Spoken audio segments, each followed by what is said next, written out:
How do you set up a bank account in Dubai? Well, setting up a normal bank account is a fairly straightforward process. Is Islamic banking only for Muslims? It's not only for Muslims, it's for everybody. How can you start your own business? There are many requirements to seek approvals, pre-qualifications. All this and more in Money Matters on Dubai 101. You've got a pocket full of dirhams and don't know where to put them. You're wondering if Islamic banking is for you. Or maybe you're planning on building a business empire in Dubai. Trouble is, you don't know where to start. That's where we come in. Armed with the latest information and insider tips, Dubai 101 is your guide to getting the most out of the city that never looks the same way twice. Coming up, Tim Searle, CEO of Global Eye, gives us the inside scoop on getting yourself set up financially in Dubai. Setting up a normal bank account is a fairly straightforward process. You need to determine which bank you want to go with. And one of the first considerations most people make is the interest rate. What interest am I going to get on my bank deposits? You either call it interest rates or you call it profit rates. That is a key consideration. But to be honest with you, most accounts should be roughly the same. If you have a bank account which is offering substantially more interest, then you need to ask your question why they're doing that. I think a consideration certainly here in the UAE is accessibility to my bank, physical accessibility to my bank. Can I get to ATM machines? Can I get to park and go and see my bank? What documents do I need to bring with me? Generally, the documentation you're going to require is maybe a proof of employment from your employer if you don't have your visa through yet. Obviously, your passport is an essential piece of identification you're going to require. You might require a utility bill to go in with as well, so they can once again prove you've got a physical address here. What is a no objection certificate?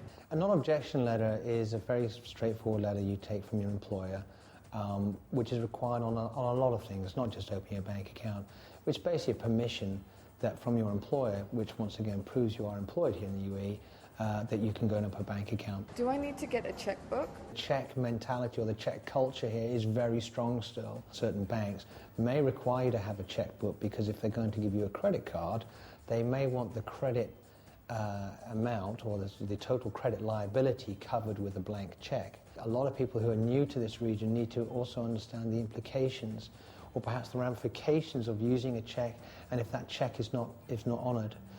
Basically, under UAE law, the bouncing of a check is almost considered as theft, and therefore it becomes a criminal case. How do I go about getting a credit card in Dubai? If you're going to get a credit card and you've already gone and opened up a bank account with a bank of your choice here, it's probably likely in the same conversation they're going to offer you a credit card. What they might want to see before they get to that stage is obviously some payments of your salary, of saving coming through. Once they can see that, they'll then start talking to you about their credit card facilities. It's very important to make sure that you're getting a credit card for the right reasons. If you've got one, check that you're getting the best interest rate you possibly can. Don't go for a massive credit limit, even though it's been offered to you. We tend to advise to most people go for a charge card. A charge card is similar to a credit card, but you clear your balance every single month. Automatically, it's taken from your account. How easy is it to transfer money? You can go to a bank to move your money around, or you can go to exchange houses and move your money around. Once again, it's up to you how you want to move your money around. There's those facilities, as they are available anywhere else in the world, are available here too. I think a lot of people recognize that going to a bank to move large sums of money may not always be the most cost-efficient way of doing things because you're looking at telegraphic transfer fees to move the money. If you're moving between different currencies, you may get a better exchange rate with a wholesale currency trader than you would be if you go to your retail bank. Small differences in exchange rate can actually prove to be quite a large amount of money in reality. What's an offshore bank account and should I open one? An offshore bank account is basically an account just like you have here in the UAE, but it's held in what we call an offshore jurisdiction. Typically those are places like the Channel Islands, the Isle of Man, Luxembourg, Switzerland. The investor protection that these jurisdictions enjoy is very high.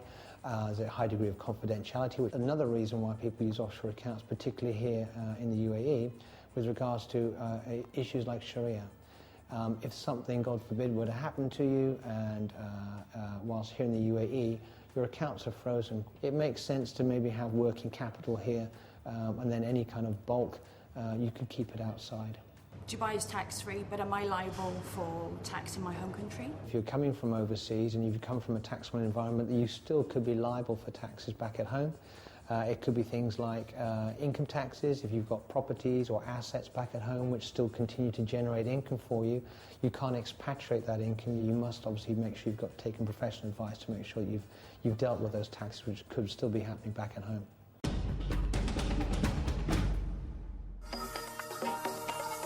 These days, even someone who has never been to the Middle East will probably know that souk is the Arabic word for a market.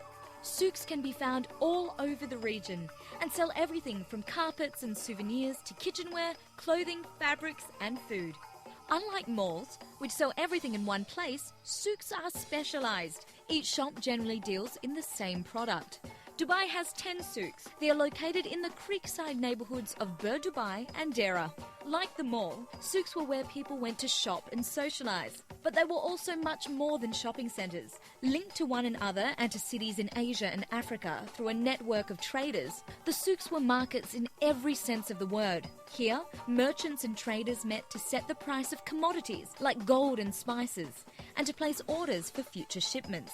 Before radio and television, they were also where news of far-off events were first heard, making souks centres of trade and information, as well as shopping. Okay, so which Dubai souk is your favourite? My favourite souk has to be the gold souk. I think that is just one of those remarkable things in Dubai. The gold souk, I guess? Just to walk by it, of course. My wife loves going to the fish market. The fish market, Souk Marinat. The textile souk, and that's the one I like the best because the most authentic.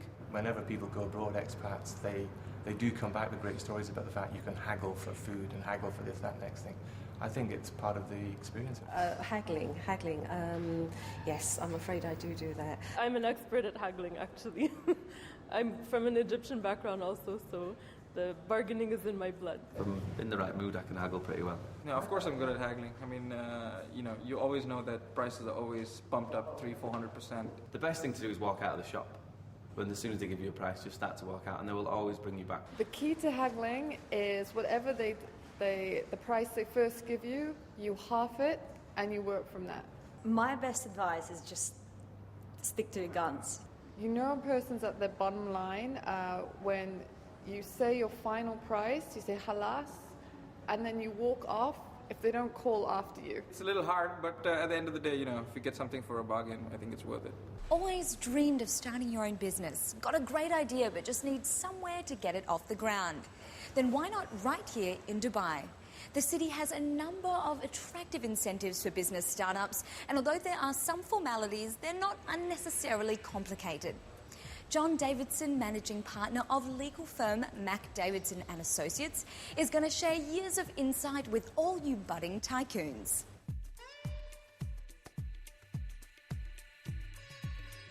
The first question we always get asked is, how do we set up a business and how easy is it to do so?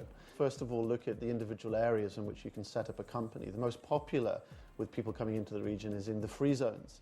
The free zones were established 98, 99, the first being TCOM, which comprises Dubai Media City and Dubai Internet City. When setting up a TCOM license, there's no requirement for a local partner. So foreign investors or stakeholders can come in, they can take 100% ownership and control of a free zone company. As a rule of thumb, the share capital required to set up a free zone company is 300,000 dirhams. The most common ones sought after in those areas are relating to media, internet, consultancy services. The alternatives to TCOM are what we call the onshore jurisdiction, that is having a limited liability company. The setup requires a local partner or a local sponsor. The investor will take a 49% shareholding in the company, but in effect will run the company as their own. The local partner will assist with business development to a foreign investor coming into Dubai in the UAE, especially without an Arabic language capacity. It's quite difficult to interact with the government department, so having your local partner there to bridge that gap is often very helpful. The benefit to the local partner is that there are fees payable to him, potentially profit shares, so it is a two-way street. The next question to ask is who's the right local partner? Now, there's no exact science to this. There are certain authorities, the Dubai municipality and the economic department, who do provide guidance and lists. This is a business partner for you, and you need to be comfortable that this person is right for your business